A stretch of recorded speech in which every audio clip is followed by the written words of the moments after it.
বাবা, এখান থেকে একটু দূরে সানি রেস্টুরেন্ট আছে, ওখানকার আলু পরোটা খুব মজা হয়, লাঞ্চ ওখানেই করে নেই না?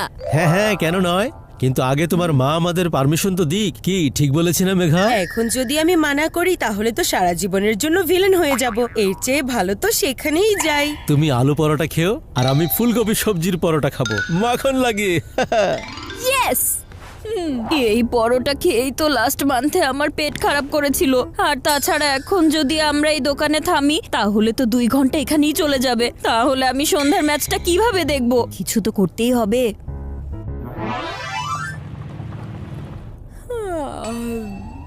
একদম ঠিক সময়ে ঘুমিয়ে পড়েছে মাথা মোটা বান্টি।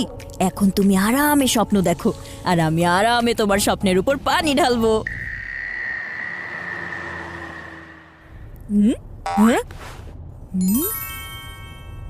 সানি রেস্টুরেন্ট এখনই চলে আসবে। কি করি আইডিয়া। বাবা, তোমার কি মনে হচ্ছে না যে গাড়ি তুমি একটু স্লোই চালাচ্ছ? না না না, আমি একদম ঠিক স্পিডে চালাচ্ছি বাবা। রাইট বাবা, তুমি সবসময় সেফ ড্রাইভ করো আর আমার ম্যাচও সেফ হয়ে গেছে।